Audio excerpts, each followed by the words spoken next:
Praise Lord, जय मसीह की। मैं स्टैनली मैकवान, मेरे YouTube channel Hindi Gujarati Bible study में आपका स्वागत है। मेरे चैनल को आज अभी इसी वक्त आप सब्सक्राइब कर लीजिए और परम से ज्ञान में आप बढ़ते जाओ।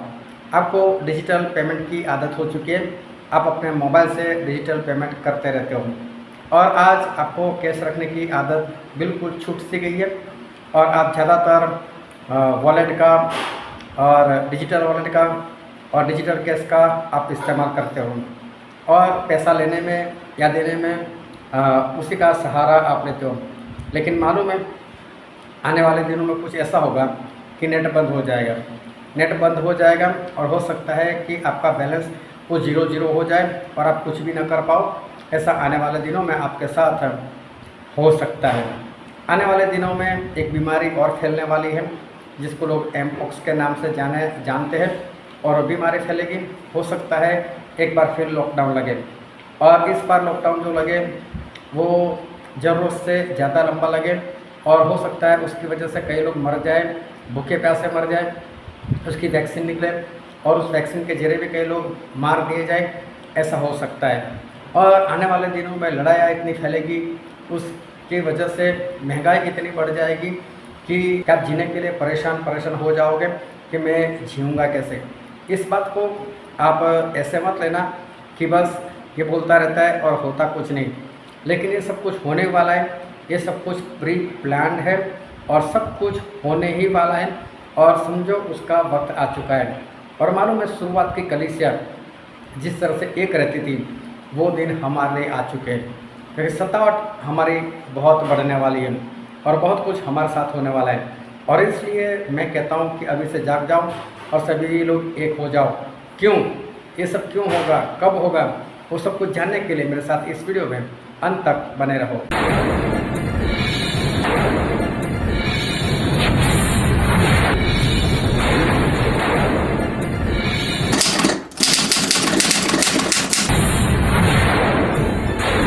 आओ परमेश्वर के वचन की ओर चले और बाइबल से उत्पत्ति का पुस्तक उसका अध्याय 3 और पहले वचन से लेकर 8 वचन तक। यहोवा परमेश्वर ने जितने बनेले पशु बनाए थे उन सब में सर्प धूर्त था और उसने स्त्री से कहा, क्या सच है कि परमेश्वर ने कहा कि तुम इस वाटिका के किसी वृक्ष का फल न खाना? स्त्री ने सर्प से कहा, इस वाटिका के वृक्षों के फल हम खा सकते हैं, पर जो वृक्ष वाटिका के बीच में है उसके फल के विषय में परमेश्वर ने कहा है कि न तो तुम उसको खाना और न उसको छूना, नहीं तो मर जाओगे। तब सर्प ने स्त्री से कहा, तुम निश्चय ही न मरोगे, वरन परमेश्वर आप जानता है कि जिस दिन तुम उसका फल खाओगे उसी दिन तुम्हारी आंखें खुल जाएगी और तुम भले बुरे का ज्ञान पाकर परमेश्वर के तुल्य हो जाओगे। सो जब स्त्री ने देखा कि उस वृक्ष का फल खाने में अच्छा और देखने में मन भाव और बुद्धि देने के लिए चाहने योग्य भी है, तब उसने उससे तोड़कर खाया और अपने पति को भी दिया और उसने भी खाया। तब उन दोनों की आंखें खुल गई और उनको मालूम हुआ कि वे नंगे हैं। सो उन्होंने अंजीर के पत्ते जोड़ कर लंगोट बना लिए। तब यहोवा परमेश्वर जो दिन के ठंडे समय वाटिका में फिरता था उसका शब्द उनको सुनाई दिया। तब आदम और उसकी पत्नी वाटिका के वृक्षों के बीच यहोवा परमेश्वर से छिप गए। परमेश्वर पिता का वचन हमारे लिए बहुत ही आशीषित है और परमेश्वर पिता का वचन सच्चा है और बाइबल में लिखा है यदि आप सच्चाई को जानोगे तो सच्चाई तुम्हें आज़ाद करेगी। बहुत ध्यान से आज एक बार फिर वचन को सुनना, समझना, ग्रहण करना और उसके अनुसार आप चलते रहना ताकि परमेश्वर के राज के हम वारिस हो सके।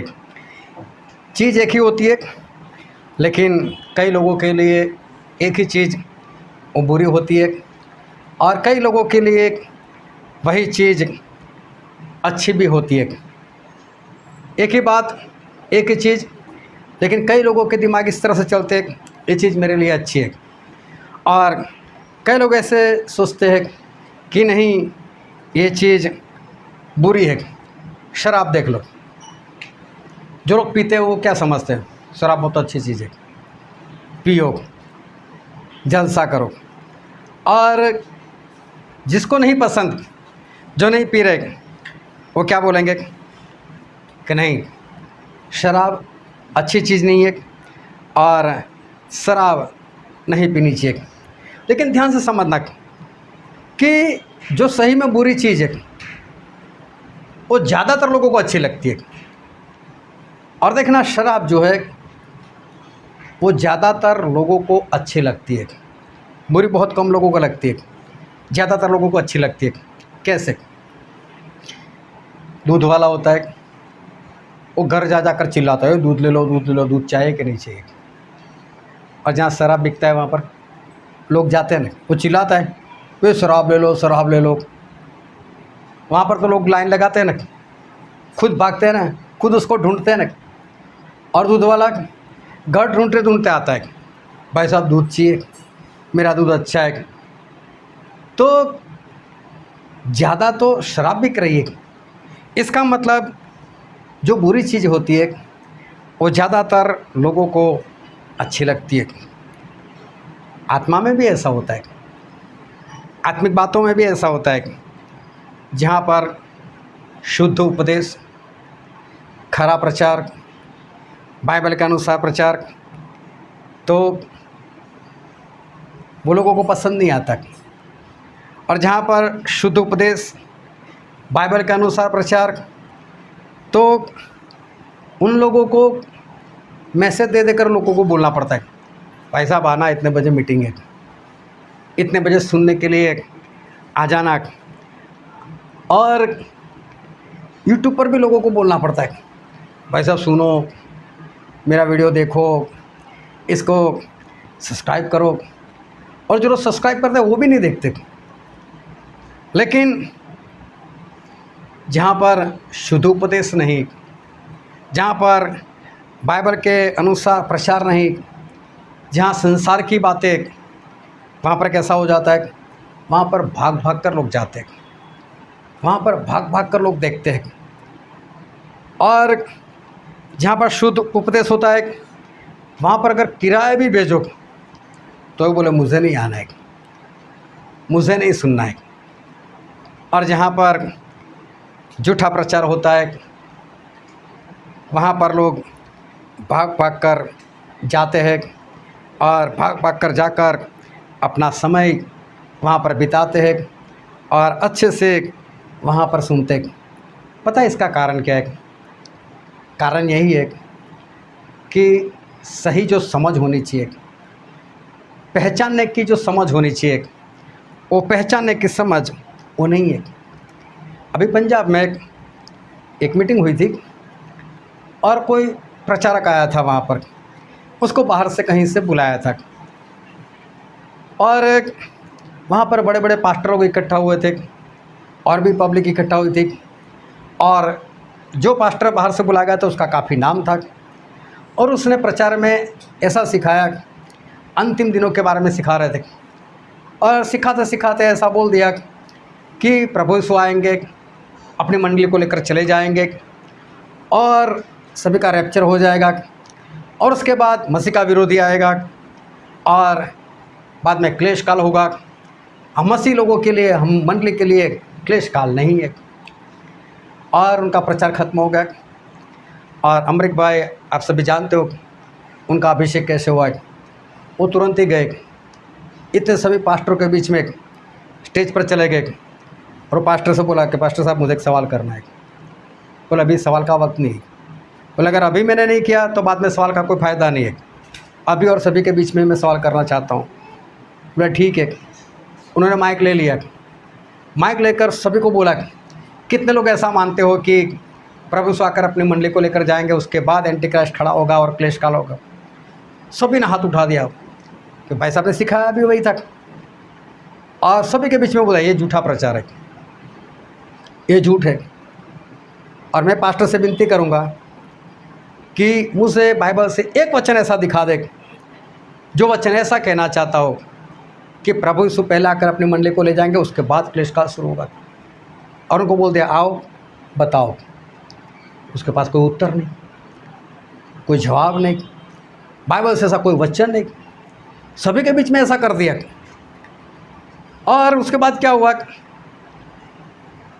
संगति समाप्त हो गई, पास्ट लोग बैठे हुए थे और फिर सभी लोगों ने तय किया कि अब जो मीटिंग अगले महीने हम यहाँ पर रखेंगे और इसी पास्टर को बुलाएंगे सिखाने के लिए। और उसको बोला, भाई साहब आप अगली बार आना, हमको एक बार फिर सिखाना। सोचो, जिसने झूठा प्रचार किया, परमेश्वर के जन सभी के बीच में बता भी दिया, उसको बोला इसका उत्तर, तो उत्तर नहीं है उसके पास, कोई वचन नहीं बता पाया। और फिर भी उसी को लोग बोल रहे अगली बार फिर हम आपको ही बुलाने वाले हैं, अगले महीने आपको ही सिखाना है और हम आपके पास सीखेंगे। देखो, झूठ और सच वो पहचानने की क्षमता नहीं। बाइबल के अनुसार वचन और बाइबल के अनुसार नहीं वचन, उन दोनों के बीच में जो भेद है वो भेद इनको नहीं पता चल रहा है। कितनी बड़ी बात कि लोग ऐसी जगहों में वो भाग रहे। जब परमेश्वर ने आदम और हवा की रचना की थी, उस वक्त परमेश्वर ने इंसान को एक आशीष दी थी। और बाइबल में हम पढ़ते हैं, उत्पत्ति का पुस्तक उसका पहला अध्याय और वचन 28। और परमेश्वर ने उसको आशीष दी और उनसे कहा, फूलो फलो और पृथ्वी में भर जाओ और उसको अपने वश में कर लो और समुद्र की मछलियों तथा आकाश के पक्षियों और पृथ्वी पर रेंगने वाले सब जंतुओं पर अधिकार रखो। यहाँ पर बाइबल में लिखा है कि परमेश्वर ने इंसान को बनाने के बाद उनको ऐसी आशीष दी कि आप लोग व इंसान लोग इस धरती को वश में करो, सभी जीव जंतु के ऊपर अधिकार चलाओ। मतलब ये पृथ्वी बनाकर परमेश्वर ने किसको समर्पित कर दी? इंसान को। बोले पृथ्वी तेरी, इसके ऊपर अधिकार तेरा, ये तेरे वश में मैं तुझे कर देता हूँ, तू इसके ऊपर अधिकार कर। लेकिन शैतान आया, उस स्त्री को बहका दिया, उससे पाप करवाया और पाप करवाने के बाद ये सारी धरती शैतान ने इंसान के हाथों से छीन ली और शैतान पृथ्वी के ऊपर राज कर रहा है। और तकरीबन सारी पृथ्वी और ज़्यादातर सारे लोग वो आज शैतान के वश में हो गए। शैतान चाहता है कि पूरी धरती को वश करे और उसमें काफ़ी हद तक वो सफल भी रहा है। काफ़ी हद तक उसने धरती को वश में कर लिया है। लेकिन शैतान आज ऐसा चाहता है कि मैं इस धरती को 100% अपने वश में कर लूँ। किस तरह से? कि यीशु को मारकर, प्रभु यीशु को हटाकर, प्रभु यीशु को ख़त्म कर कर मैं पृथ्वी पर राज करूँ। आज शैतान इस धरती पर प्रभु यीशु को हटाकर, प्रभु यीशु को मारकर वो इस धरती पर राज करना चाहता है। और इसलिए शत्रु शैतान आज इस धरती पर प्रभु यीशु को मारने के लिए और अपना राज स्थापित करने के लिए अलग अलग योजना वो बना रहा है। और अलग अलग योजना बनाकर वो पूरी धरती के ऊपर राज करना चाहता है। आज कई लोग हैं जो शैतान के वश में होकर, शैतान के साथ मिलकर वो काम कर रहे। आज कई लोग ऐसे हैं जिन्होंने सामने से अपनी आत्मा शैतान को बेच कर रखी है और शैतान को बेचकर वो लोग शैतान के होकर शैतान के लिए काम करते। कई ऐसी फिल्में आती है जिसमें शैतान को प्रमोट किया जाता है, शैतान को ऊंचा उठाया जाता है, उसकी सारी योजना बताई जाती है। कई सिंगर ऐसे हैं जो अपनी आत्मा बेचकर शैतान के लिए गाने गा रहे और शैतान को ऊंचा उठा रहे और शैतान की जो योजना है वो योजना वो लोग पूरी धरती के सामने वो लोग प्रकट कर रहे। आज शैतान इस तरह से धरती पर राज करना चाहता है, इस तरह से अपनी योजनाएं लोगों के आगे वो प्रकट करता है कि योजना सुनकर ऐसा लगेगा कि शैतान हमारा बहुत अच्छा चाहता है, शैतान हमसे प्रेम करता है और शैतान हमको ऊंचा उठाना चाहता है, शैतान हमको आशीष देना चाहता है। इस तरह से वो लोगों के आगे अपने आप को पेश करता है, अपनी योजनाओं को पेश करता है और साथ में वो ये बताता है कि जो परमेश्वर है, जो यीशु है, वो सही नहीं है, वो आपका भला नहीं चाहता। इस तरह से वो परमेश्वर के विरोध में काम करता है और लोगों के दिल में ये बात डाल देता है कि मैं सही हूँ और परमेश्वर वो सही नहीं है। अगर पिछले दिनों में देखो तो जो पोप है, जो मसीही कलीसिया, जो मसीह के लोग हैं, जो मसीह धर्म मानते हैं, उनमें जो सबसे बड़े, जिनके हाथ में इतना पावर है कि जो बोल दे ऐसा हो जाए, और पिछले दिनों में सबके बीच में उन्होंने बोल दिया कि यीशु मसीह की बलि फेल हो चुकी है। Shows us a different way of measuring success. Ours is to plant the seeds. God sees to the fruits of our labors. And if at times our efforts and works seem to fail and not produce fruit, we need to remember that we are followers of Jesus Christ, and his life, humanly speaking, ended in failure, the failure of the cross.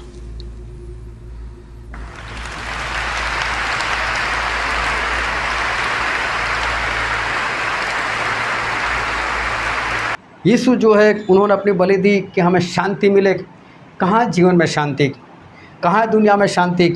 देश देश की लड़ाई हो रही, जाति जाति के बीच में लड़ाइयाँ हो रही है। इसका मतलब यीशु मसीह नहीं बन सके, वो हमारे मसीहा नहीं है, उनकी कुर्बानी फेल है, वो मसीहा नहीं, हमें उसको मसीहा नहीं मानना है और हमें एक और मसीहा की, सच्चे मसीहा की ज़रूरत है। और जब वो मसीह नहीं है, उनकी कुर्बानी फेल, तो हमें बाइबल की भी ज़रूरत नहीं है कि बाइबल तो उनका लिखा हुआ है। हमें और बाइबल की ज़रूरत है, हमें अपने लिए नया बाइबल बनाना पड़ेगा।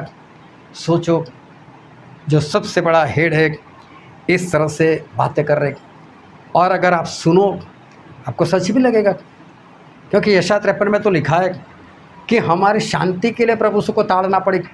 तो अगर उनको ताड़ना मिली तो हमारे जीवन में शांति होनी चाहिए। कहाँ है शांति? आज हम हम मीटिंग नहीं कर सकते, हम जोरों शोरों से आराधना नहीं कर सकते, आज कहीं पर भी हमको बड़ी मीटिंग करने के लिए कोई परमिशन नहीं दी जा रही। आज कितनी जगह पर चर्च को जलाया जा रहा है, पास्टरों को जेल में डाल दिया जा रहा है, ये सब कुछ तो हो रहा है। देखा जाओ शांति कहाँ है? कितनी बीमारियाँ दुनिया में फैल रही है, कितनी महंगाई आ रही है दुनिया में, शांति कहाँ है? तो बात तो सच लगेगी, हाँ ये बात सच करे, सही यीशु मसीहा नहीं है। और देखो, जो मसीह का विरोधी आने वाला है उसको वो लोग मसीहा कर कर पेश कर रहे कि वो आएगा और वो सब कुछ ठीक कर देगा। लेकिन फिर भी क्या किसी को ये पहचानने में आता है कि हमारा इतना बड़ा अगुवा अगर ऐसी बातें कर रहा है तो हमें इसकी बात नहीं माननी, हम इससे दूर हो जाए, हम बाइबल के ऊपर भरोसा रखें, हम बाइबल पढ़ने लगे। सभी लोगों को ऐसी बात वो पसंद आती है। पिछले सालों में 2019 और उसके एंड में कोरोना नाम की बीमारी आई थी, और कोरोना नाम की जो बीमारी आई थी वो सही में एक झूठी बीमारी थी। कोरोना नाम की कोई बीमारी थी ही नहीं।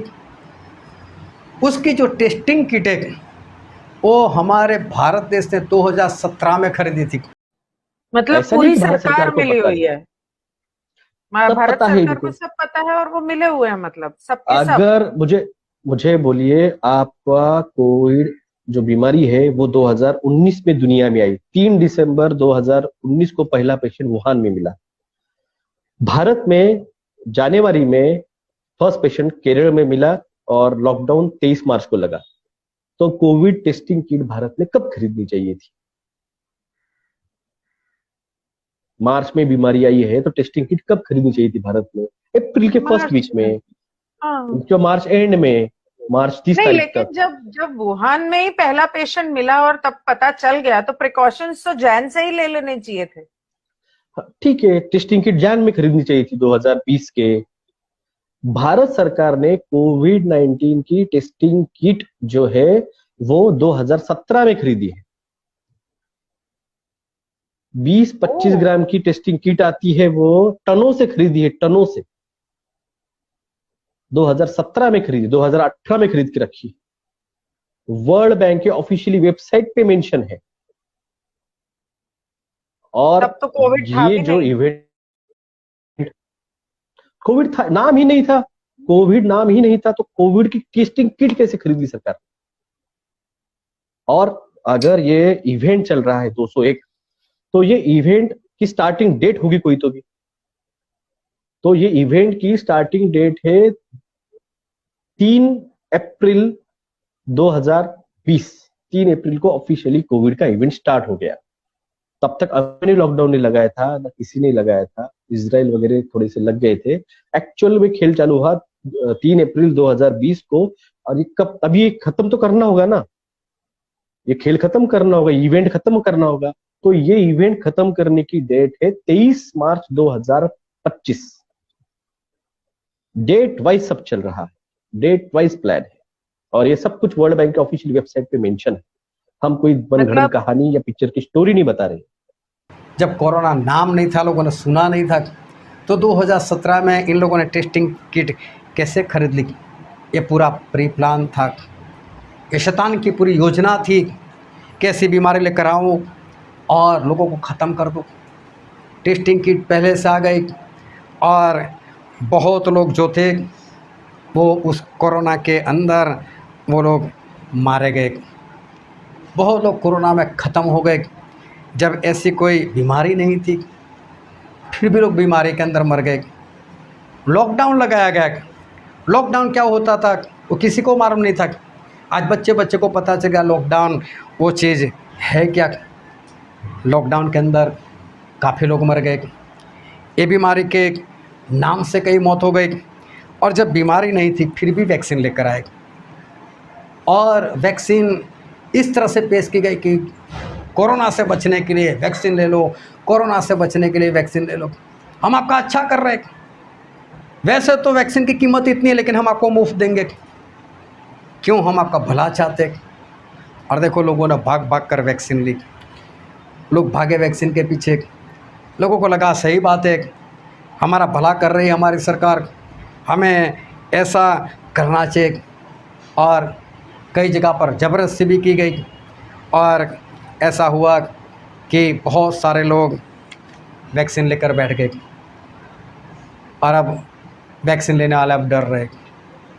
उस वक्त उनको जो अच्छा लगा था, आज उनको पता चल गया कि जिन लोगों ने वैक्सीन बनाई उन्हीं लोगों ने बात कर ली कि हमारी वैक्सीन से हार्ट अटैक हो सकते हैं, ब्रेन स्ट्रोक हो सकता है, इंसान मर सकता है।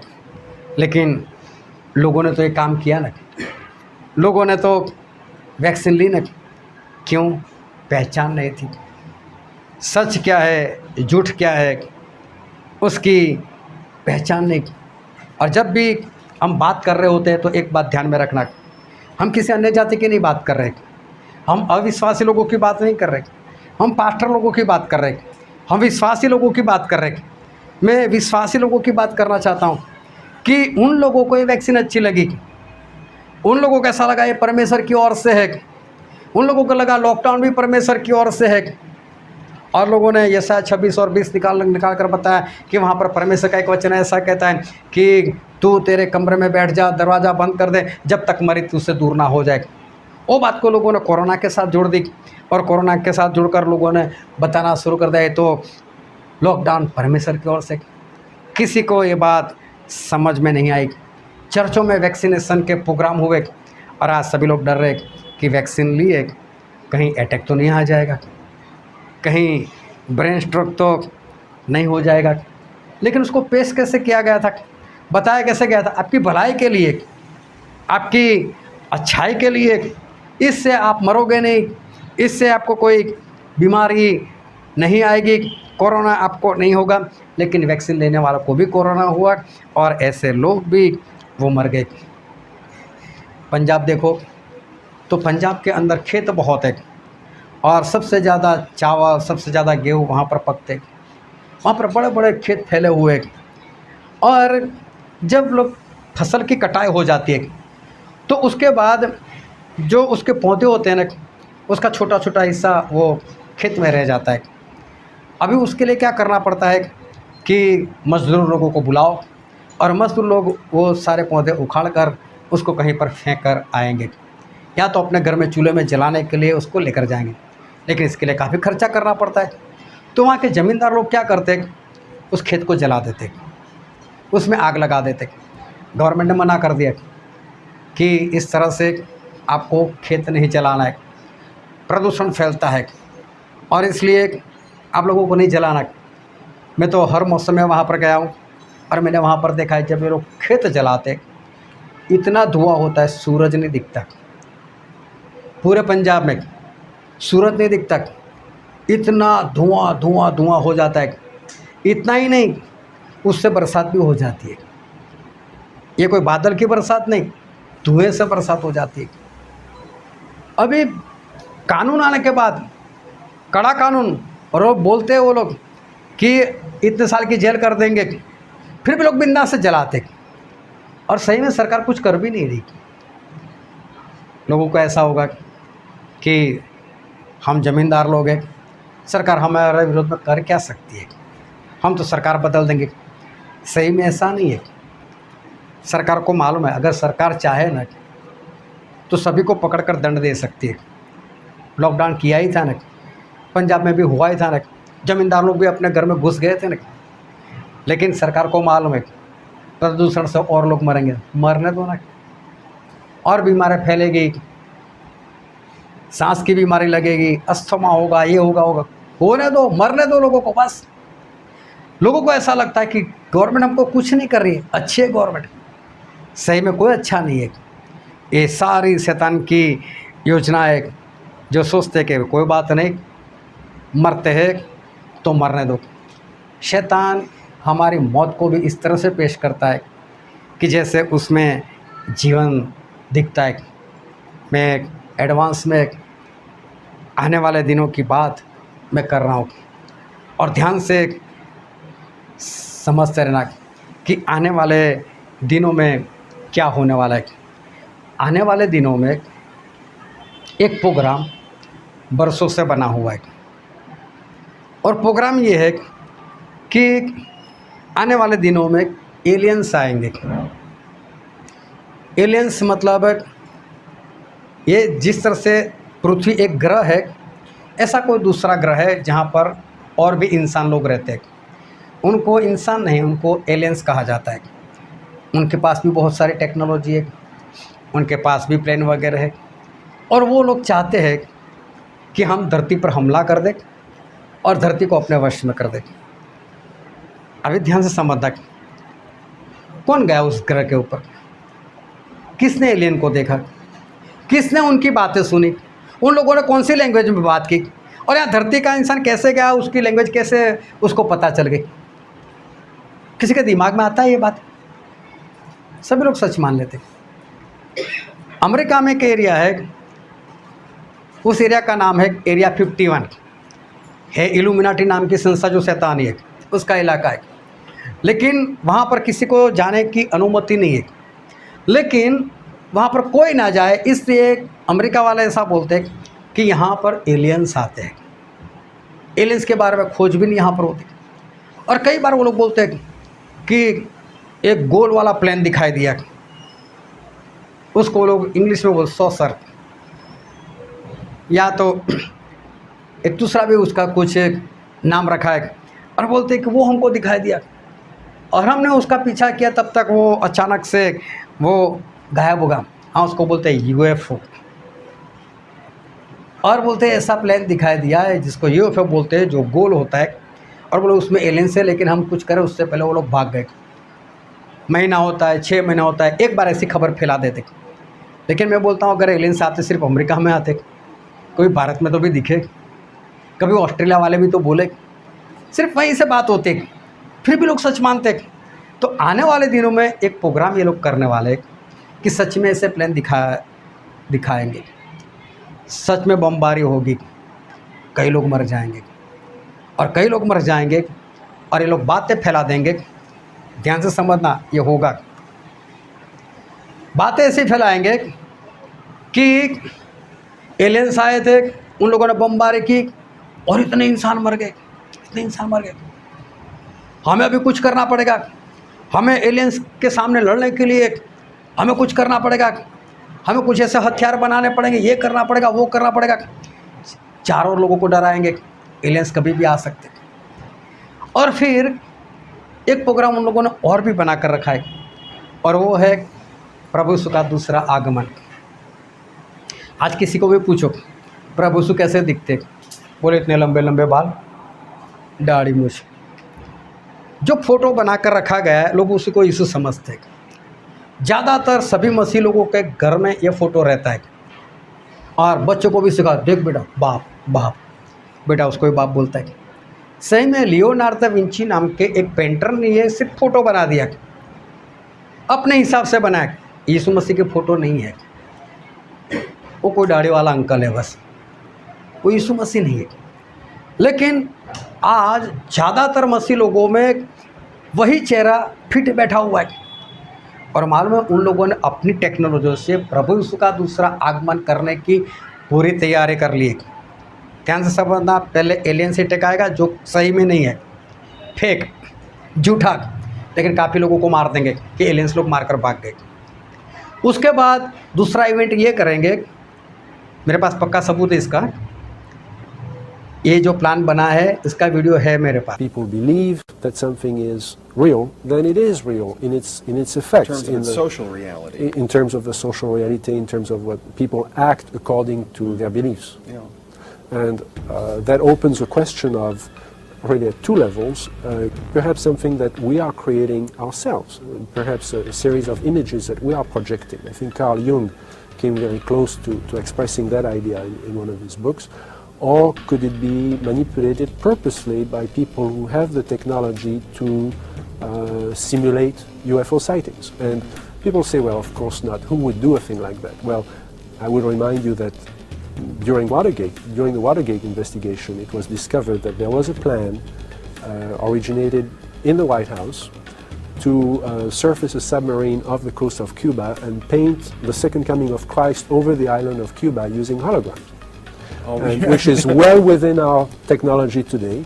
The idea was that since there is a large Catholic population in Cuba, they would be so upset by this vision that this would saturate the communication channels, the telephone system in Cuba. और उसमें वो लोग बातें कर रहे कि हम ये काम करने वाले।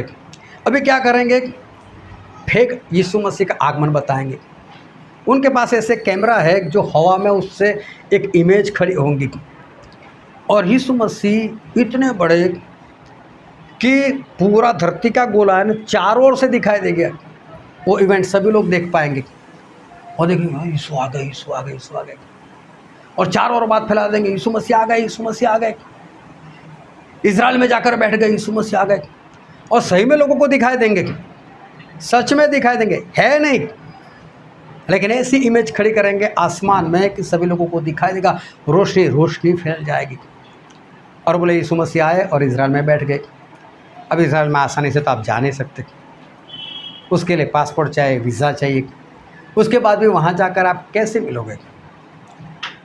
लेकिन इनका प्लान है कि वहाँ पर बैठा देना है एंटी क्राइस्ट को, दिखाएंगे यीशु मसीह का फ़ोटो जिसको लोग मानते हैं, और वहाँ पर बिठाएंगे एंटी क्राइस्ट को, और पूरी दुनिया पर शांति बना देगा वो। ना लड़ाई, ना झगड़ा, ना बीमारियाँ, ना महंगाई, सब कुछ वो शांत कर देगा, और लोग सही में मान लेंगे, हाँ यार सही में मसीह आ गए, शांति छा गई, उनका राज शुरू हो गया। और फिर एक बार बातें फैलाएंगे कि एलियन से अटैक होने की संभावना है, क्योंकि ये लोग पक्का मानते हैं यीशु मसीह सही में आने वाले, ये पूरा विश्वास है। और अभी एलियन से अटैक होने वाला है, हम सभी को तैयार होना है। एलियन से ऐसे वैसे नहीं है, हमें सभी को सज होना पड़ेगा। अगर मरना नहीं है तो अपने आप को तैयार करो, और उसके लिए क्या है, एलन मस्क की चिप अपने दिमाग में लगा दो, आप सुपर पावर हो जाओगे। हमको तो लड़ना है, और मालूम है अब एलियंस की बात नहीं, अब प्रभु के दूसरे आगमन की सच्ची बात, उसके लिए लोगों को तैयार कर रहे हैं। और उसको क्या बोलेंगे, यीशु मसीह का आगमन नहीं, ऐसा बोलेंगे एलियंस आ रहे, लड़ो उसके सामने। प्रभु के सामने लड़ने के लिए लोगों को एक किया जाएगा, ये सारी बातें बाइबल में भी लिखी है और सारा इनका प्लान है। और लोग प्रभु यीशु के सामने लड़ने के लिए लोग खड़े हो जाएंगे, चिप डलवा कर, अपने आप को सामर्थ्य बनाकर कि चलो हम ऐसा कुछ करते हैं। सोचो, ये सारी बातें आने वाले दिनों में पक्का होने वाली। और पता है, बहुत लोग इस बात को मान लेंगे। बहुत सारे विश्वासी लोग, पास्टर लोग ये बात मान लेंगे। मैं फिर से बात करना चाहता हूँ कि हम अविश्वासी लोगों की बात नहीं कर, वो बेचारे को तो बात का ही नहीं मालूम। मैं विश्वासी लोगों की बात कर रहा हूँ जिनके पास परमेश्वर का वचन है। ऐसे लोगों की मैं बात करने जा रहा हूँ कि ऐसे लोग धोखा खाएंगे और सही में वो लोग प्रभु यीशु को मान लेंगे कि आ गए, जबकि वो फेक उनका आगमन होगा। और जब सही में आगमन होगा तब उनके ही सामने लड़ने के लिए लोगों को तैयार किया जाएगा। बाइबल में लिखा है कि सभी जगह से लोगों को भरमा कर प्रभु यीशु के सामने लड़ाई करने के लिए इकट्ठा किया जाएगा। अभी देखो, डिजिटल करेंसी ज़्यादातर हम सभी लोग इस्तेमाल करते, हम सभी को आदत लगा दी गई। पेटीएम यूज़ करो, गूगल पे यूज़ करो, फ़ोन पे यूज़ करो। अभी हम सभी को अच्छा भी लगता है। अभी देखो, कहीं से हमने पैसा लिया, किसी ने हमको पेमेंट दिया, पहले तो गिनो पूरे है या नहीं है। कहीं गिनने में गलती हो गई, थोड़े बहुत ज़्यादा चले गए या कम आ गए तो भी परेशानी। अगर उसके बीच में कहीं नकली नोट आ गई तो भी परेशानी, फटी हुई नोट आ गई तो भी परेशानी। लेकिन डिजिटल करेंसी अच्छी बात है, समझाया भी जा रहा है। इससे हमारे गवर्नमेंट को फ़ायदा होगा कि जो करेंसी का खर्च है, उसको छापने का जो खर्च है वो कम हो जाएगा। कम हो जाएगा तो महंगाई हमारे लिए कुछ कम हो जाएगी। नकली नोट आपके पास आएगी ही नहीं, क्योंकि डिजिटल है। गिनने की कोई मेहनत करने की ज़रूरत नहीं, बस आपके मोबाइल पर लिखा हुआ जाएगा इतना पैसा आपके खाते में ट्रांसफ़र हो गया, या तो आपने इतना ट्रांसफ़र कर दिया। 1 मिनट भी नहीं लगता और हमारा काम हो जाता है।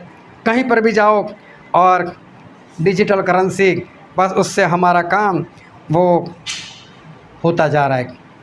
लेकिन 2 बार नेट बंद हो गया। एक बार एक पूरे दिन के लिए अमेरिका में नेट बंद कर दिया गया, व्हाट्सएप बंद, फेसबुक बंद। ये तो फिर भी चलो सोशल मीडिया चलता है, लेकिन जो एप्लीकेशन नेट से चलती है, फ़ोन पे हो या गूगल पे हो, वो भी तो नेट से चलती है। जो लोग पैसा लिए बिना निकले थे, आदत हो गई, अब पैसे की क्या ज़रूरत, मोबाइल होना चाहिए बस। उस दिन परेशान हो गए। अगर गैस का बोतल आपको बुक करना है, मोबाइल उठाओ, नेट चाहिए, नेट नहीं होगा तो आप बुक नहीं कर पाओगे।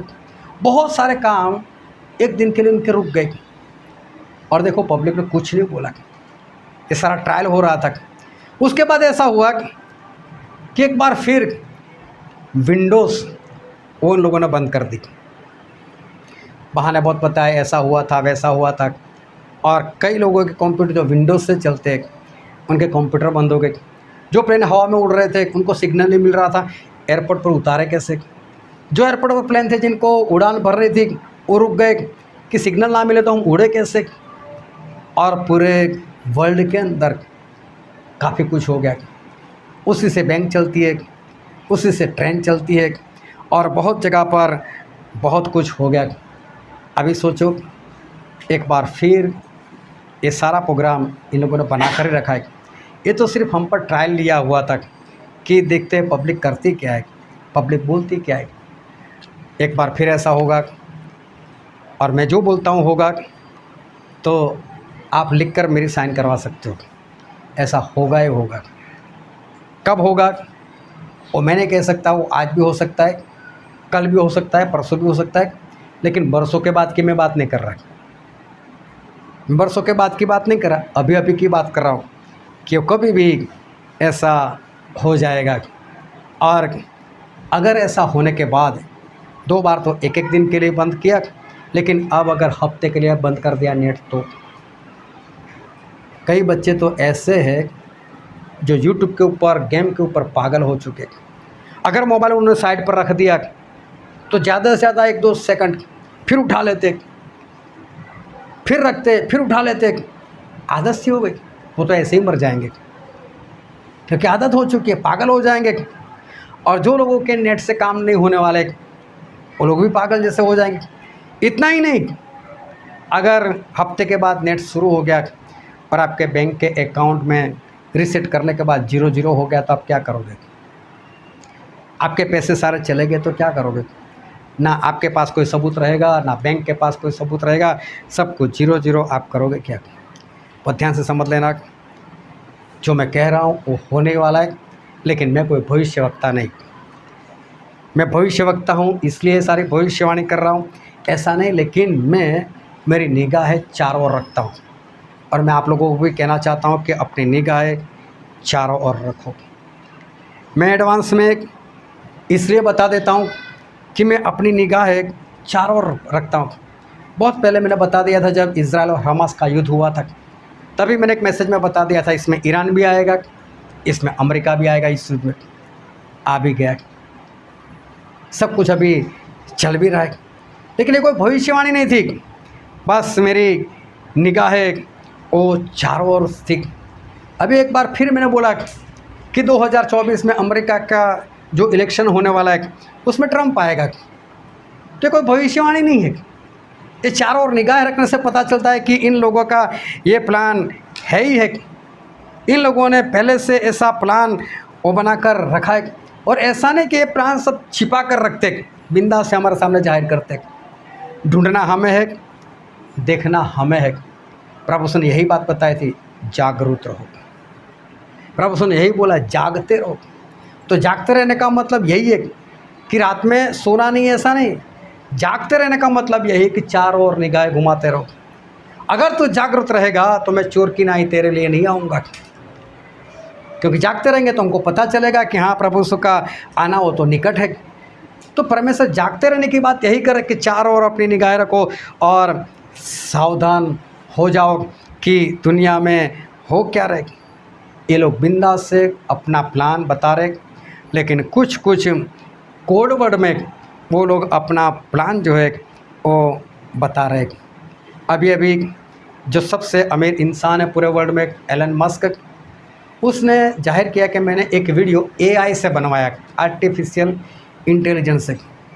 आज देखो कई ऐसी एप्लीकेशन जो रोबोट से चलती है, और मालूम है सिर्फ उनको लिख कर दो, आपका फ़ोटो रख दो, और आप ऐसी स्क्रिप्ट लिख कर दो कि जैसे आप समुद्र के किनारे घूम रहे हो, आपका फ़ोटो रख दो बस वहाँ पर, और देखो आपका वीडियो बना देगा कि आप समुद्र के किनारे घूम रहे हो, चलता फिरता है। आप खुद हैरान हो जाओगे कि मैं समुद्र में गया नहीं, इससे वीडियो कैसे बना ले।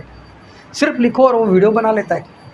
आपकी आवाज़ रखो वहाँ पर, आपकी आवाज़ की कॉपी कर देगा। ये जो वीडियो बनाने की मैं मेहनत करता हूँ ना, इससे करने की ज़रूरत नहीं।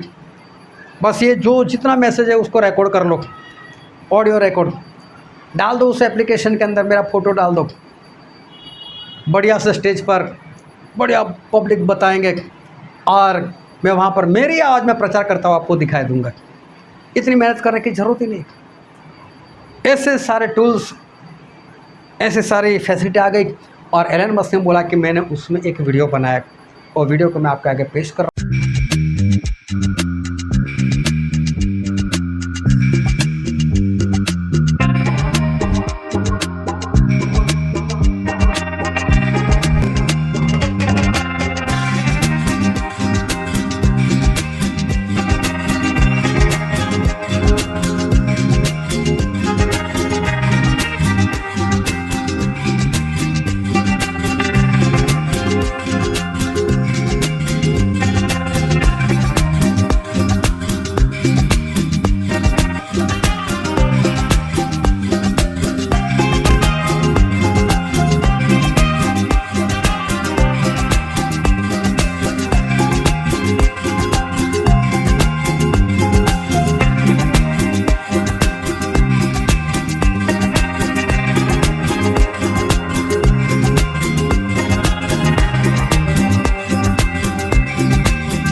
और उसमें दुनिया के बड़े बड़े जो प्रधानमंत्री है वो लोग जिस तरह से वो कैटवॉक करते हैं ना फैशन शो में, जब मिस यूनिवर्स किसी को चुनना होता है तब जो लोग कैटवॉक करते हैं, इस तरह से सारे प्रधानमंत्री बारी बारी से उसमें कैटवॉक करते हैं। और उसमें आखिर में नरेंद्र मोदी भी आते हैं, लेकिन सबसे आखिर में मालूम नहीं कौन सा प्रधानमंत्री था, उसके हाथों में एक बोर्ड था, वो बोर्ड लेकर आता है, मालूम नहीं उस पर क्या लिखा होता है, लेकिन उसके बोर्ड के ऊपर वो वीडियो ख़त्म हो जाता है। लेकिन जब उस बोर्ड के ऊपर वीडियो ख़त्म होता है तो तब वो कंप्यूटर की स्क्रीन बन जाता है, और कंप्यूटर स्क्रीन को बंद बताया जाता है ब्लू कलर की कि विंडोज़ फेल, सारे सिस्टम फेल। ये क्यों बनाए इन लोगों ने वीडियो? मैं ये कहना चाहता हूँ इस तरह से लोग अपना प्लान बता रहे हैं। ये अभी अभी वीडियो बनाया, इसका मतलब इनका प्लान है कि आने वाले दिनों में सारे कंप्यूटर बंद हो जाएंगे।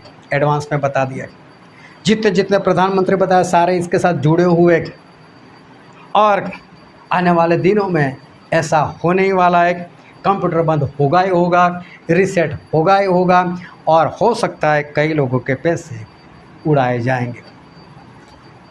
ऐसे ही बड़े बड़े लोगों ने अपने पैसा कैश कर कर बंकर में नहीं छुप गए। धरती पर बड़ा विनाश होने वाला है। क्या ये बात पहले से दुनिया के बड़े अरबपतियों को पता है? क्योंकि ऐसी अफवाह फैल रही है कि दुनिया के 15 बड़े अरबपति खुद के घर के नीचे बंकर बना रहे हैं, और बंकर बनाने की शुरुआत की है फेसबुक के सीईओ मार्क जुकरबर्ग ने। ऐसा कहा जा रहा है कि वो अपने घर के नीचे 5000 फीट का एक सीक्रेट अंडरग्राउंड बंकर बना रहे हैं, और इसे बनाने के लिए $270 मिलियन का खर्चा भी कर रहे हैं। यही नहीं, पेपल के क्रिएटर पीटर थील और ओपन एआई के सीईओ सैम एल्टमैन के बारे में भी यही अफवाह फैल रही है। और इन सब के पीछे का कारण है इंटरनेट एपोक्लिप्स। इंटरनेट एपोक्लिप्स एक ऐसा फिनोमिना है जिसकी वजह से बहुत जल्द एक सोलर स्टॉर्म पृथ्वी से टकराएगा, जिससे हमारे सारे इंटरनेट सैटेलाइट खत्म हो जाएंगे और पृथ्वी को भारी नुकसान हो सकता है। इसी से बचने के लिए लोग लग्जरियस बंकर बना रहे हैं। कई लोग इसे इल्यूमिनाटी के काम का हिस्सा भी मान रहे हैं, जिन्हें फ्यूचर के बारे में पहले से पता रहता है। ऐसे उन लोगों ने 3-3, 6-6 साल के लिए अनाज भरकर ऐसे वो लोग वहाँ पर शिफ्ट नहीं हो गए। ये सब कुछ ये लोग पूरे प्लान से कर रहे हैं।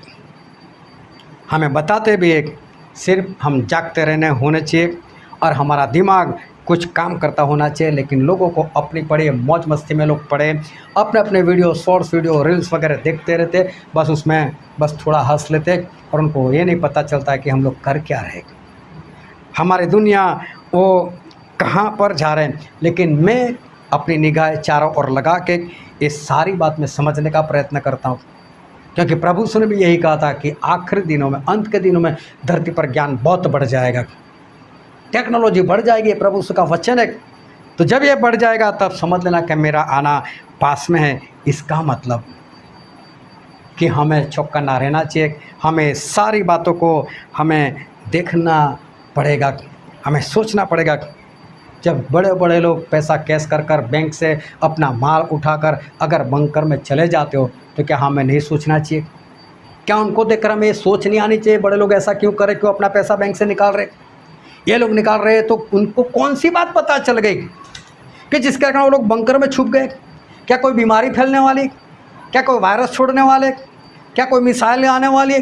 क्यों लोग छुप गए? क्यों पैसा लेकर, क्यों अनाज पानी लेकर वो लोग छुप गए? सोच तो आनी चाहिए। कोई सोचने के लिए तैयार नहीं, कोई देखने के लिए तैयार नहीं। लेकिन ये सारी बातें समझ लेना इस दुनिया में हो रही है, हमें सोचने की ज़रूरत है। एक कार्टून आता था, अभी तो वो मेरे ख्याल से बंद हो गया, और कार्टून का नाम है सिम्पसन। और उस कार्टून में आज तक जितनी बातें एडवांस में बताई गई वो सारी बातें वहाँ पर पूरी हो चुकी। 2003 में उन लोगों ने कोई कार्टून बनाया था। उस कार्टून में जो इंग्लैंड की महारानी एलिज़ाबेथ थी उसका फ़ोटो था, और उसके फ़ोटो पर 1926 से लेकर 2022 कभी भी देखना कोई मुर्दा होता है ना, उसके फ़ोटो के ऊपर नीचे लिखा कि ये साल में इसका जन्म हुआ, ये साल में उसकी मौत हो गई। अभी उन लोगों ने एडवांस में बता दिया कि 1926 से 2022 मतलब इसकी मौत 2022 में। बरसों पहले बता दिया और सही में 2022 में मर गई। तो क्या सही में 2022 में इसकी मौत हो गई? नहीं, ये भी एक प्री प्लान। ये लोग शैतान को अपनी बलि करते थे। सन 2000 में एक कार्टून में ऐसा बताया गया था कि ट्रंप नाम के साथ, कि ट्रंप नाम का इंसान यूएसए में प्रधानमंत्री बनेगा, प्रेसिडेंट बनेगा। और 2015 में सही में ये डोनाल्ड ट्रंप वो प्रेसिडेंट बना। इतना ही नहीं, वो कार्टून में जिस तरह से दिखाया कोई सीढ़ियाँ उतरते हुए, वैसे ही डोनाल्ड ट्रंप वैसे ही सीढ़ियाँ उतर रहा है, वैसा ही माहौल। इनको कैसे एडवांस में पता चल गया? 2006 में उन लोगों ने बताया था कि सबमरीन में 5 लोग उस समुद्र की गहराई में उस मलबा जो टाइटैनिक जहाज़ का था वो देखने के लिए गए। और 2023 में सही में ऐसा हुआ, 5 लोग गए। उसमें 2 तो बाप बेटे थे, उस कार्टून ने बताया था, सही में एक बाप बेटा था। और वो लोग वहाँ पर समुद्र में मर गए और सही में ऐसे ही मर गए। हम कैसे बोल सकते कि कार्टून में जो बताया ऐसे ही बताया और ऐसे ही सब कुछ पूरा हो? नहीं, ये सब कुछ प्लान था। ये लोग अपने प्राण को शैतान के वश में वो लोग कर देते। मालूम नहीं, ओलंपिक कोई गेम थी और 2002 में बताया था कि कोई खिलाड़ी होता है, वो वहीं पर बेहोश हो जाता है, उसको स्ट्रेचर के ऊपर उठाकर लेकर जाते। और 2014 में वैसा ही सीन हो गया। ये ऐसे ही नहीं हो रहा है। 2002 में उसका जो एपिसोड आया था उसमें बताया गया था कोरोना वायरस नाम के साथ, कोरोना वायरस। और सही में 2019 के एंड में और 20 में तो पूर्ण रीति से ये कोरोना वायरस वो फैल चुका था। इनको कैसे मालूम ऐसा ही होगा? 2002 में इन लोगों ने एक एपिसोड में ऐसा बताया था कि अरब देश के साथ अमेरिका जो है और इज़राइल जो है वो शांति की वाचा करेगा।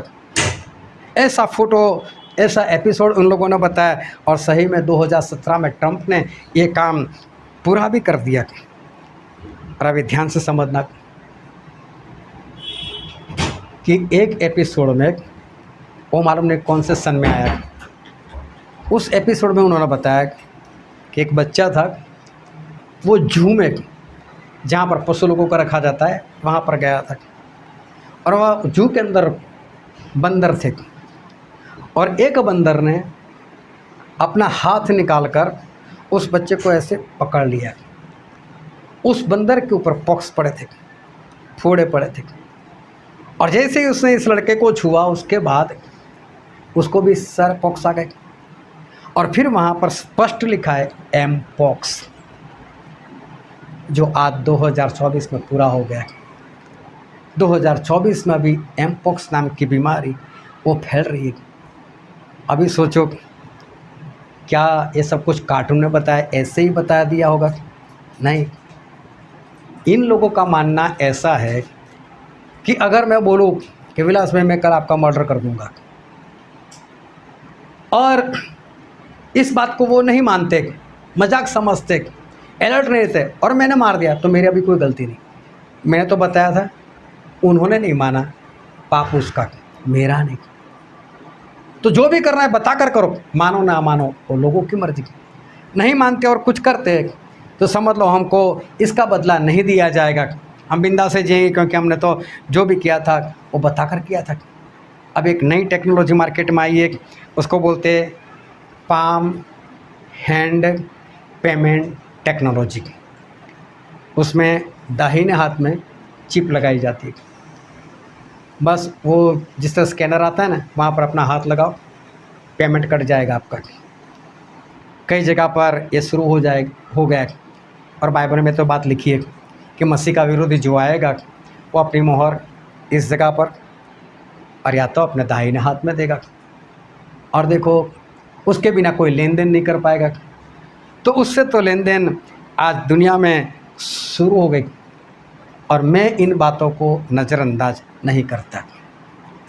जो लोग करे मुझे उससे कोई लेना देना नहीं, लेकिन मैं इन बातों को नज़रअंदाज नहीं करता, क्योंकि बाइबल में प्रभु ने ऐसा कहा। एक वचन पढ़ते हैं मत्ती रचित सुसमाचार उसका 16 अध्याय और 2 और 3 वचन। उसने उनको उत्तर दिया कि सांझ को तुम कहते हो कि खुला रहेगा क्योंकि आकाश लाल है, और भोर को कहते हो कि आज आंधी आएगी क्योंकि आकाश लाल और धुंधला है। तुम आकाश का लक्षण देखकर भेद बता सकते हो, पर समयों के चिन्हों का भेद नहीं बता सकते। प्रभु ने ऐसा कहा कि तुम रात को देख ले तो क्या आकाश लाल है, मतलब सुबह कुछ नहीं होने वाला, बरसात नहीं आने वाली, और वो जब सुबह लाल देखते तो बोले आज बरसात आएगा। मतलब आप वातावरण को देखकर आपको पता चल जाता है। तो बोले इस दुनिया में जो हो रहा है उससे नहीं पता चलता, दुनिया में क्या हो रहा है उससे नहीं पता चलता, दुनिया के समय के चिन्ह से आप लोगों को पता नहीं चलता कि मेरा आना कितने पास में है। प्रभु ये बोलते तुम ये सब कुछ देखते हो, ये वाला नहीं देखते। आज लोग बता देंगे वडोदरा में बरसात होने वाली है, बाढ़ आने वाली है, लेकिन संसार में क्या हो रहा है और प्रभु से आना कितना निकट है उसके बारे में कोई बता रहा है? क्यों? वहाँ पर निगाहें नहीं है। और प्रभु से ये कहना चाहते हैं यहाँ पर तो बच जाओगे, लेकिन जो होने वाला है उसके ऊपर निगाह लगाओ, वहाँ पर देखो कि सही में हो क्या रहा है। कि संसार के चिन्ह को देखो, आकाश के चिन्ह तो कोई भी देख, हवामान वाले देखते ही है, उसको छोड़ो, लेकिन वो चिन्ह देखो कि बाइबल के अनुसार इस धरती पर क्या हो रहा है। बोले इसके बारे में तुम्हें कुछ पता नहीं चलता। शराब अच्छी, शराब अच्छी, शराब अच्छी। एक दिन ऐसा आता है कि पेट में दर्द होता है और इंसान जाता है अस्पताल, डॉक्टर बोलता है रिपोर्ट निकालो, MRI करवाओ, ये करवाओ, CT स्कैन कराओ, और करने के बाद पता चलता है भाई साहब आपका लीवर डैमेज। और तब बोलता है शराब बुरी है। तो पैसा पहले नहीं पता चला तुमसे, अब तुझे पता चला। गुटखा खाया जा रहा है, खाया जा रहा है, लोग बोलते हैं समझते हैं, नहीं मानता। जब डॉक्टर बोलता है मुंह में छाले हो गए, डॉक्टर ने चेक किया, रिपोर्ट निकाला, तब पता चला कैंसर। अब पता चला कि ये बातें बुरी थी, ये बात खराब थी। जब कोई रास्ता नहीं बचा, तब अगर पता चले तो क्या फ़ायदा। बहुत लोगों ने मजाक उड़ाया था, नहीं ये परमेश्वर की ओर से बीमारी है, कोरोना, ले लो वैक्सीन ले लो, ये तो परमेश्वर की आशीष है, परमेश्वर ने अपने लोगों को ज्ञान दिया है, दवाई करो, हो करो। आज उनको पता चल गया कि सही में हम गलत थे। लेकिन मैं बोलता हूँ मर जाए तब, हार्ट अटैक आए तब, ब्रेन स्ट्रोक हो जाए तब पता चलेगा कि हम सही नहीं थे। बुरी चीज़ उसी वक्त पता चल जानी चाहिए, लेकिन आज ज़्यादातर लोगों को ये बात जो बुरी है वो समझ में नहीं आती, क्योंकि शैतान उसको पेश इस तरह से कर रहा है कि मैं आप लोगों की भलाई चाहता हूँ। वैक्सीन अच्छी तरह से लेकर आए कि हम आपकी भलाई चाहते हैं, लेकिन हुआ क्या। और मत्ती में लिखा है, हम पढ़ते हैं उसका 26वां अध्याय और 37 से लेकर 40 वचन। और वो पतरस और जब्दी के दोनों पुत्रों को साथ ले गया और उदास और व्याकुल होने लगा। तब उसने उनसे कहा, मेरा जी बहुत उदास है, यहाँ तक कि मेरे प्राण निकला जा रहा है। तुम यहीं ठहरो और मेरे साथ जागते रहो। फिर वह थोड़ा और आगे बढ़कर मुंह के बल गिरा और यह प्रार्थना करने लगा कि हे मेरे पिता, यदि हो सके तो यह कटोरा मुझसे टल जाए, तो अभी जैसा मैं चाहता हूँ वैसा नहीं, परंतु जैसा तू चाहता है वैसा ही हो। फिर चेलों के पास आकर उन्हें सोता पाया और पतरस से कहा, क्या तुम मेरे साथ एक घड़ी भी न जाग सके। यहाँ पर प्रभु यीशु दुखी थे। जब इस धरती पर आए थे उनको मरने का वक्त हो चुका था, मौत दर्दनाक थी और प्रभु यीशु व्याकुल थे, प्रभु यीशु दुखी थे। और उन्होंने चेलों से कहा मेरे लिए प्रार्थना करो ना। वो ध्यान से समझना कि आज परमेश्वर आपके अंदर कुछ जगाना चाहते, आपको भी जगाना चाहते। प्रभु ने चेलों से कहा कि मुझे आपकी प्रार्थना की ज़रूरत है, मैं दुखी हूँ, मैं व्याकुल हूँ, मुझे मरना है, मेरे लिए प्रार्थना करो। चेलों को नहीं दिखाई दे रहा था, इतना हट्टा कट्टा है, 33.5 साल का है, कौन सा मरने वाला है, कोई बीमारी नहीं है, कुछ भी नहीं है, चेलों को नहीं दिखाई दे रहा है। और प्रभु से जब 1 घंटा लगा कर आए प्रार्थना में, और जब आकर उनको देखा तो पतरस, यूहन्ना, याकूब बिंदास से सो रहे। प्रभु से बोलते हैं आप मेरे साथ 1 घंटा जाग नहीं सकते? मेरे साथ आप लोग प्रार्थना नहीं कर सकते? और प्रभु से उनको बोला मैं मरने वाला हूँ, मुझे मारेंगे, और चरवाहे को मारते और भेड़ भाग जाती है तो तुम लोग भाग जाओगे।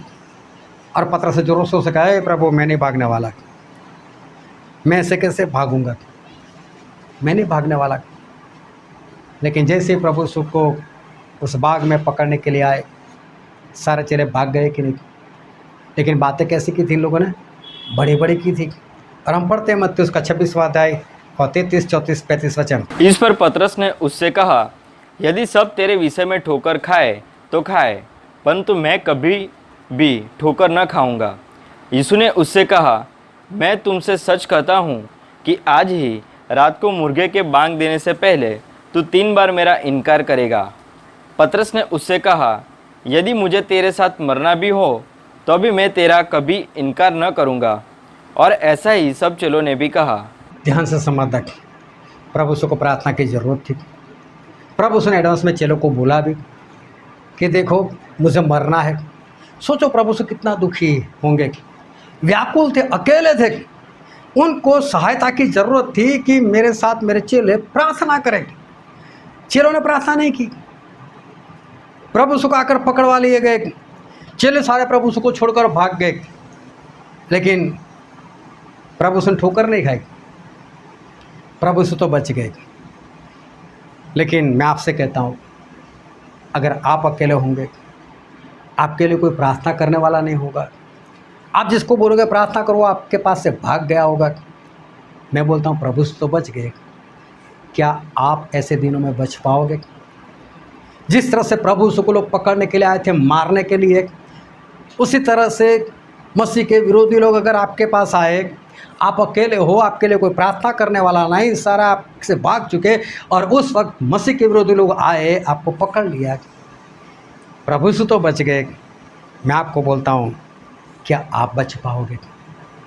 क्या आप अकेले होकर ये कह पाओगे, हाँ मैं यीशु को मानता हूँ, हाँ मैं मसीह हूँ, हाँ मैं उनकी आज्ञाकारी करता हूँ, मार दो मुझे? क्या आज ये ताकत आपके अंदर है? मैं इसलिए तो बार बार कहता हूँ, एक हो जाओ। मैं इसलिए बार बार कहता हूँ, कुछ करो, कोई जगह के लिए कुछ करो, लालच को छोड़ो, अपना जो कुछ है बेचो, लेकिन एक जगह ले लो जहाँ पर सारे विश्वासी हम एक होकर रह सके। चाहे कोई भी हमारे पास आए तो एक दूसरे के सहारे हम लोग बिंदास से खड़े रहे, हाँ मार डाल हमको, हम प्रभु के लिए मरने के लिए तैयार है, इनकार तो नहीं करेंगे। प्रभु यीशु तो अकेले थे फिर भी बच गए, वो परमेश्वर थे। लेकिन मैं आप लोगों की बात कर रहा हूँ, अगर ऐसी हालत में अगर आप आए तो क्या होगा? मालूम है स्टेफन को चारों ओर से लोग पत्थर मार रहे थे, चारों ओर से पथराव हो रहा था, लहूलुहान हो रहे थे, उन्होंने प्रभु यीशु का इनकार नहीं किया। ये मत समझो कि स्टेफन उस वक्त अकेले थे। स्टेफन के साथ ही ऐसे हालत में स्टेफन को छोड़कर नहीं गए थे। मुझे नहीं मालूम उन लोगों ने क्या किया होगा, लेकिन जब चारों ओर से पथराव, तब वहाँ पर जो विश्वासी लोग थे वो लोग भी बोलते होंगे, स्टेफन डर मत। हो सकता है मुँह से नहीं बोलते होंगे तो हाथों से वो, स्टेफन कोई बात नहीं, हम हैं यहाँ पर, इनकार मत करना। क्योंकि प्रेरितों के काम में लिखा है उसका 8वां अध्याय और वचन 2। और भक्तों ने स्टीफन उसको कब्र में रखा और उसके लिए बड़ा विलाप किया।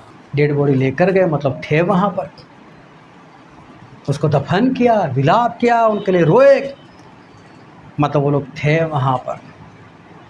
और जब स्टेफन मरते होंगे तब इन लोगों ने बोला होगा, इशारा किया होगा, ए स्टेफन बना रहे, आज तेरी बारी कल हमारी बारी होगी। और देखो स्टेफन रह गए।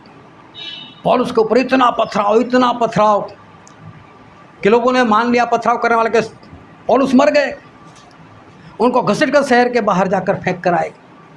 ऐसे पथराव में पौलुस बने रहे। लेकिन मालूम है बाइबल में क्या लिखा है?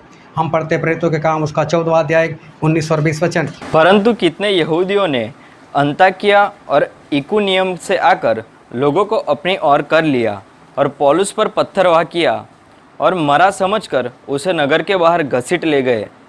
पर चेले उसकी चारों ओर खड़े थे और वह उठकर नगर में गया और दूसरे ही दिन बरनबास के साथ दिरबे को चला गया। देखा, चेले थे वहाँ पर, चाहे पौलुस को पथराव, लेकिन उनके लोग को छोड़कर नहीं भागे थे। ये कब पता चला चेलों को मालूम है? और गेत्सेमानी के बाग में उनको पता चल गया था कि भागना नहीं है, एक रहना पड़ेगा। सतावट है, हमको मारने के लिए आने वाले हैं, मसीह का विरोधी काम कर रहा है, हमें एक होना पड़ेगा। हम एक रहेंगे तो एक दूसरे को हौसला देंगे। क्यों पौलुस इतने पत्थर खा रहे? मालूम है मुझको सहारा देने वाला मेरे पास है। बोलते हैं कि पौलुस कोई बात नहीं, आज तेरी बारी, कल हमारी बारी होंगी, लेकिन बना रहे बस। और देखो पौलुस वहाँ पर बने रहे। मालूम है पौलुस, सिलास, पौलुस, बरनबास जब जेल में जाते थे, लोग छुपते नहीं थे, लोग मिलने के लिए जाते थे जेल में। पौलुस कैसा है, डर नहीं लगता था कि हमको भी पकड़ लिया तो। और पौलुस उनको भाई बैठो यार, मुझसे करिन्थ वाले को पत्री लिखनी है, मुझसे गलाती वाले को पत्री लिखनी, लिखो पत्री। मेरे हाथ तो बंधे हुए, लेकिन मैं बोलता हूँ आप लिखो। जेल में तक जाते थे लोग मिलने के लिए। और उस हाथ तू यहाँ पर न कर, हम यहाँ पर होंगे, बस हमें बने रहना है, चाहे जेल है तो क्या है, काठ में हमको डाला है तो क्या है, लेकिन हमको जाना है परमेश्वर के पास। इनकार मत करना। और उस लहू लहान कोड़े बरसाए, नहीं पड़ोस डरना मत, हम लोग हैं। बहुत ज़रूरत है ध्यान से समझना। ऐसे हालात आने वाले दिनों में होने वाले हैं कि हम लोगों को एक दूसरे की सहायता की ज़रूरत पड़ने वाली है। ये मत समझो कि अकेले आप चले जाओगे स्वर्ग में, आप अकेले मजबूत रह पाओगे, आप प्रभु यीशु नहीं होगे। हमें एक दूसरे की सहायता की ज़रूरत पड़ेगी। मैं एक भाई साहब से मिला पंजाब में, अंदर पूरे पंजाब स्टेट का वो मसीह कोई कमेटी बनी, उसका प्रेसिडेंट था। और मालूम उसने मुझे एक बात कही, बोले स्टैनली भाई, शुरुआत की कलीसिया वाले जिस तरह से रहते थे ना, हमें वैसे रहने की ज़रूरत है। प्रेसिडेंट उन्होंने मुझे ऐसा बताया कि शुरुआत की कलीसिया की तरह हमें करना पड़ेगा, वैसे हमको रहना पड़ेगा, क्योंकि दिन भयानक है, दिन बहुत बुरे हैं। जब लोग समझे उस वक्त लेट ना हो जाए, लीवर ख़राब हो जाए, बाद में पता चले शराब ख़राब थी, कैंसर हो जाने के बाद पता चले कि जर्दा ख़राब था, कोई फ़ायदा नहीं। लेट हो जाओ, उसके बाद पता चले कि हम सभी को साथ में रहना था, हमें संगति में लगातार जाना था, कोई फ़ायदा नहीं। लेट हो जाओगे, बाद में कोई फ़ायदा नहीं है। शैतान अपनी योजना जाहिर कर कर कर वो बिंदास से काम कर रहा है। वो यही बता रहा है कि मैं आप लोगों के लिए सही कर रहा हूँ, वो तो यही बता रहा है कि सब कुछ सही चल रहा है, जो बात आज आपको नहीं दिखाई देती। सारे चेले प्रभु को यही बता रहे थे, ये यीशु देखो, ये परमेश्वर का भवन कितना बड़ा है, ये बिल्डिंग कितनी बड़ी है। और मालूम है प्रभु क्या देख रहे थे? एक पत्थर के ऊपर दूसरा पत्थर नहीं रहेगा। चेलों को नहीं दिखाई देता था। चले शांत हो गए। अकेले में पूछा, प्रभु कब होगा एक? हमारी निगाह भी उस पर होनी चाहिए। आप आज देख रहे हो कि आज हम बंदगी कर रहे हैं, हम मीटिंग कर रहे हैं बिंदास से, लेकिन मैं निगाह उस जगह पर रखता हूँ कि कल क्या होने वाला है हमारे साथ, कैसे हालात होने वाले हैं, शैतान ने कौन कौन सी योजना बना दी, मैं उस बात पर निगाह कर रहा हूँ। और इसलिए मैं आप सभी को बता रहा हूँ कि लोगों को तो शैतान अच्छी अच्छी बातें दिखा रहा है, वही नहीं बताएगा कि मेरी योजना आप लोगों को मारने की है। आया हवा के पास जो वचन आज हमने पढ़ा, और कितना शांति से पूछा, हे स्त्री, क्या परमेश्वर ने सारे फल खाने को मना किया? स्त्री बोलती नहीं, सारे फल खा सकते, बस यही फल जिसके ऊपर तू लटक रहा है ना, ये भले बुरे का जो पेड़ है ना, बस उसका फल नहीं खाना है। बोले क्यों? क्यों परमेश्वर ने मना किया? प्रेम से सवाल कर रहा है। अरे परमेश्वर ने बोला है जिस दिन खाओगे उसी दिन मरोगे। और बोलता है गलत बात है, नहीं मरोगे। क्या बोला शैतान ने? नहीं मरोगे। परमेश्वर ने क्या बोला था? मरोगे। और शैतान ने क्या बोला? नहीं मरोगे। आज आप लोगों के साथ यही हो रहा है। परमेश्वर तो बोल चुका है आने वाले दिन खराब है। बाइबल में पढ़कर देखना, एक भी वचन आपको जहाँ पर ऐसा मिले जहाँ पर परमेश्वर ने ऐसा बोला है कि आने वाले दिन अच्छे आपके लिए। ये झूठा प्रचार है जो प्रचारक बोलते हैं आपके लिए अच्छे दिन आ रहे हैं, परमेश्वर आपको आशीष देने के लिए जा रहे हैं, परमेश्वर आपको ये देने के लिए जा रहे हैं, वो देने के लिए जा रहे हैं। नहीं, परमेश्वर ये बोल रहे आने वाले दिन आपके लिए बुरे हैं। पौलुस ने बोला आने वाले दिन आपके लिए बुरे हैं, समय का सदुपयोग करो। परमेश्वर उस दिन की बात करें, मैं आपसे उसी दिन की बात कर रहा हूँ। लेकिन शैतान क्या बोलते हैं? नहीं मरोगे, नहीं मरोगे। मैंने कई लोगों की बातें सुनी, ऐसा प्रचार सुनने के बाद यार अकेले हो गए तो नहीं बचाएंगे क्या परमेश्वर? अरे क्या परमेश्वर इतने ऐसे क्या हमको नरक में डाल देंगे? नहीं, ऐसा कुछ नहीं होगा। अरे बाइबल से तो बोलो, प्रभु सुने बोला मरोगे और शैतान बोलता है तुम नहीं मरोगे। मालूम है, परमेश्वर को पता है कि अगर आपने फल खा लिया तो आप भले बुरे का ज्ञान पाकर परमेश्वर के जैसे हो जाओगे, और परमेश्वर नहीं चाहता कि तुम परमेश्वर के जैसे हो जाओ। तो आपका बुरा सोच रहे, मैं आपका सही सोच रहा हूँ, खा लो फल, बन जाओ परमेश्वर के जैसे। और हवा को क्या लगा? फल अच्छा है, दिखने में सुंदर है, ज्ञान देने वाला है, मैं तो परमेश्वर के जैसे हो जाऊंगी। उसने फल खाया, जैसे ही खाया तुरंत पता चल गया कि नहीं? तुरंत उसको पता चला कि मेरे साथ बुरी बात हो गई। अब क्या करें? पता चल गया अब तो एदन बाग से बाहर, मरूंगी तो मार कर जाऊंगी। ले आदम तू भी खा ले। आदम को भी खिला दिया। ध्यान से समझो, परमेश्वर बोलते हैं ना मरोगे, तो वही चीज दिखाकर शैतान क्या बोलता है? खाओ, नहीं मरोगे। बस यही लोगों के साथ हो रहा है। प्रभु उस दिन के बारे में बता रहे, आने वाले दिन भयानक है, आप बच जाओ, निगाह रखो, जागरूक रहो, मेरा आना पास में है। लेकिन शैतान दिखा रहा है, ये देखो बड़े बड़े मॉल मैंने बना कर रखे, ये देखो ये गेम जोन मैंने बना कर रखे, देखो मैं मेटावर्स लेकर आ रहा हूँ, देखो मैं लेकर आ रहा हूँ, वो लेकर आ रहा हूँ। आप इसमें बिजी रहो, लो ये स्मार्टफोन चलाते रहो, गेम खेलते रहो, लो ये रील्स, लो ये शॉर्ट्स, बने रहो इसमें, लो ये गेम। मालूम है आपको कैसा होता है जो गेम खेलते?